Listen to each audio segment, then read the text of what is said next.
According to the National Weather Service Space Weather Prediction Center, a C3 flare erupted from sunspot region 2859 on the Sun on August 26th, a date that is pretty well known to all of us now, and appears to have sent a solar blast towards the Earth. The SPWC, through analysis of available imagery, confirmed a partial halo CME took place. In a statement released by the SWPC, analysis of modeling are now underway to determine if there may be any possible geoaffective component to this CME. It appears this solar explosion set off a solar tsunami. A solar tsunami, also known as a Morton wave or a Morton-Ramsey wave, is the signature of a large-scale solar corona shock wave generated by solar flares. Initially spotted in the late 1950s, technology deployed by NASA in 2009 confirmed the presence and the mechanics of such a tsunami.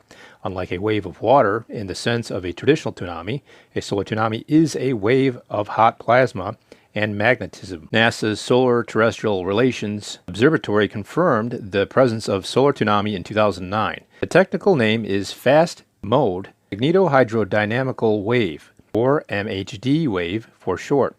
The one stereo saw climbed up about 60,000 miles high, raced outward at about 560,000 miles per hour, and packed as much energy as 2.4 million megatons of TNT. It now appears the CME from region 2859 initiated a similar solar tsunami today, which was dated the 27th of August 2021.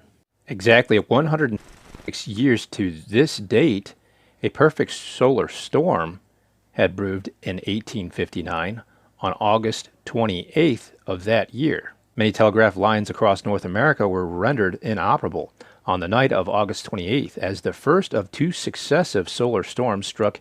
E.W. Colgan, a telegraph manager in Pittsburgh, reported that the resulting currents flowing through the wires were so powerful that the platinum contacts were in danger of melting, and streams of fire were pouring forth from the circuits. It would be on the morning of September 1st, 1859, amateur astronomer Richard Carrington ascended into the private observatory. Carrington spotted what he described as two patches of intensely bright and white light erupting from the sunspots. 5 minutes later, the fireballs vanished, but within hours, their impact would be felt across the globe.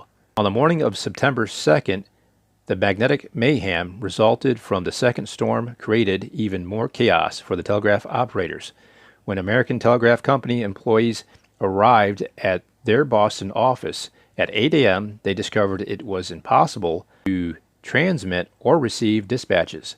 The atmosphere was so charged, however, that operators made an incredible discovery. They could unplug their batteries and still transmit messages to Portland, Maine, 30 to 90 second intervals using only the auroral current. Messages still could be sent as seamlessly as under normal conditions. It was a useful workaround.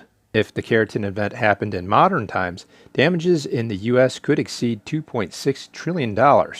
And we see not too long after this, a couple years later, we did have the Civil War. Pretty interesting coincidences with events happening here on Earth and other things happening in the celestial bodies.